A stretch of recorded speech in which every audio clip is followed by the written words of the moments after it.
Bismillahirrahmanirrahim. Assalamualaikum warahmatullahi wabarakatuh. Pada pertemuan kali ini akan dibahas tentang teknik penulisan karya tulis ilmiah dengan menggunakan APA style. Ini disampaikan supaya di dalam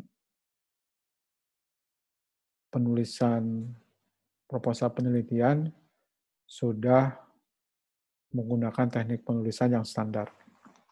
Dan teknik penulisan APA ini memang banyak digunakan di kalangan akademisi, bukan hanya di dalam keilmuan psikologi, tapi juga dalam keilmuan yang lain.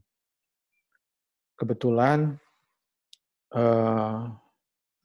di Fakultas Psikologi UIN Sunan Jati Bandung sudah disepakati bahwa penulisan karya tulis ilmiah bukan hanya skripsi, bukan hanya proposal, tapi juga laporan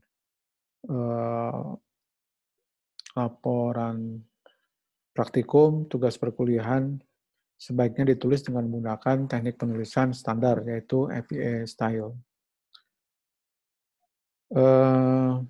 Ada beberapa alasan kenapa kemudian teknik penulisan APA style ini ditetapkan sebagai teknik penulisan standar di Fakultas Psikologi UIN Sunan Gunung Jati Bandung.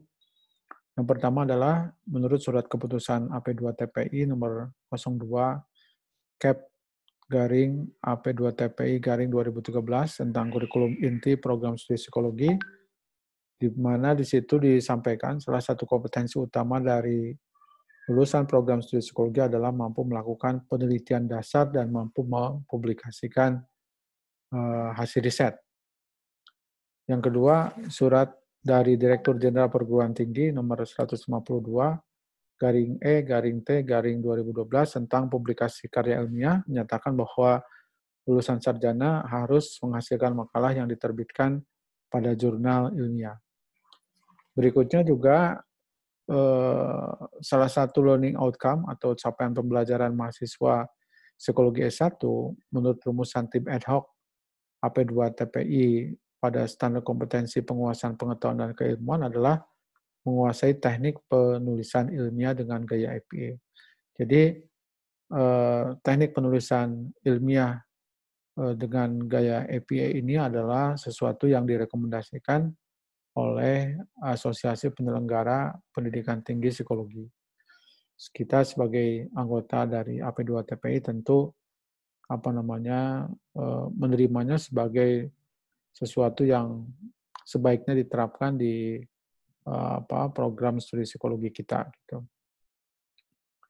Nah, ini bisa dilihat ya, poin 15, salah satu standar learning outcome dari sarjana psikologi adalah menguasai tata cara penulisan ilmiah dengan standar American Psychological Association atau APA. Yang berikutnya adalah pembicaraan dengan para alumni juga ada usulan untuk menerapkan teknik penulisan karya ilmiah dengan APA style karena dalam kerangka pembuatan tesis mereka atau tugas akhir mereka itu seringkali dituntut untuk menggunakan standar penulisan tersebut dan mereka kadang-kadang kebingungan karena waktu di S1 tidak diajarkan. Mudah-mudahan dengan ditetapkannya APA style sebagai standar penulisan karya ilmiah di fakultas kita itu menjadi mempermudah para alumni nanti kalau melanjutkan kuliah di program magister ataupun doktor. Yang lain juga adalah latar belakang keilmuan dosen yang berbeda menuntut panduan yang pasti mengenai gaya penulisan ilmiah. Walaupun tadi saya katakan APA style itu tidak hanya dipakai di latar belakang keilmuan psikologi saja, di sosiologi juga dipakai.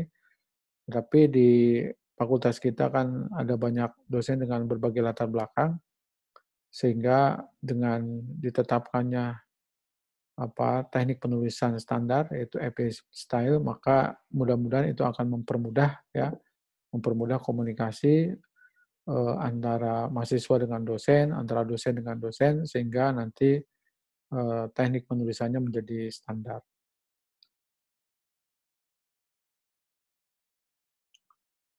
Yang berikutnya, sudah umum sekarang bahwa skripsi itu dipublikasikan ya di Digital Library-nya UIN Sunan Gunung Jati Bandung, ya, dan siapapun kemudian akan bisa mengakses, ya, akan mengakses skripsi para mahasiswa.